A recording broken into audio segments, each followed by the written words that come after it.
हाय दोस्तों, कैसे हैं आप सभी लोग। हमें उम्मीद है कि आप लोग बहुत ही अच्छे होंगे। दोस्तों, मेरा नाम है राजकुमार कमल। वेलकम है हमारे यूट्यूब चैनल अपनों का एहसास। दोस्तों, आज की बहुत ही प्यारी स्टोरी है मेरी सासू माँ।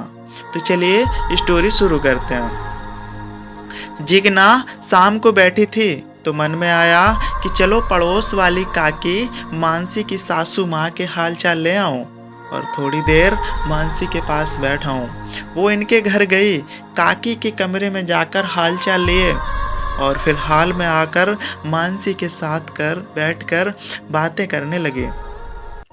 काकी अब थोड़ा ऊंचा सुनने लगी थी।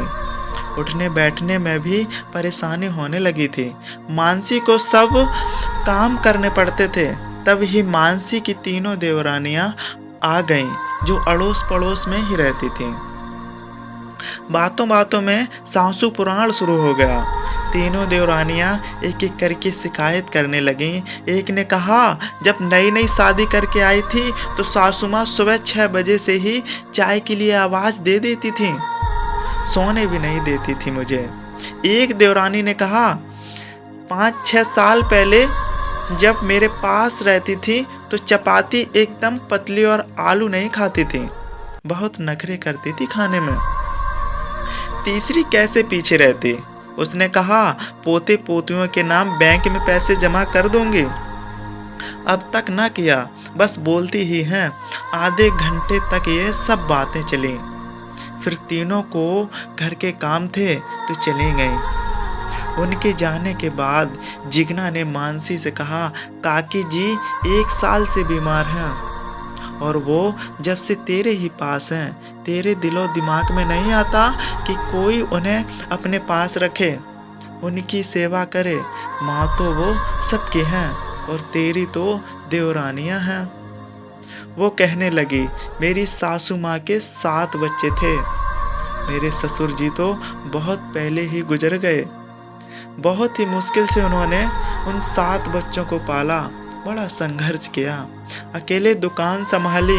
क्या करें, उन्हें नींद नहीं आती, इसलिए सुबह जल्दी 6 बजे उठ जाती और उठते ही चाय चाहिए उन्हें।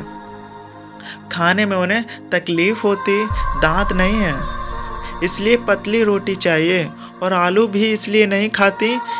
रही बात पैसों की, सब तो उन्होंने 7 भाइयों में बांट दिया। ये सब घर संपत्ति सब सासू माँ की ही देन है।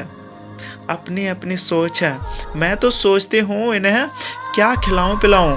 मेरे बच्चे सुबह शाम उनके पास बैठते हैं, वो उन्हें देख मुस्कुराती हैं, अपने कमज़ोर हाथों से प्यार करते हैं, दुआएं देती हैं।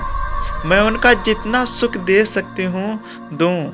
जब मैं उन्हें नहलाती खिलाती पिलाती हूँ ना और उनकी सेवा करती हूँ ना, जो संतुष्टि के भाव मेरे पति के चेहरे पर आते हैं, उसे देखकर मेरा मन बहुत खुश हो जाता है। मन में ऐसा लगता है जैसे दुनिया का सारा सुख मिल गया हो।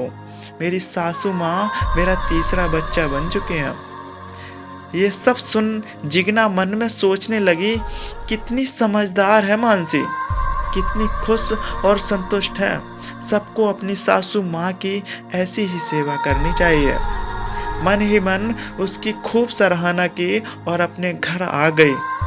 पर उनसे आज मानसी से बहुत कुछ सीखा।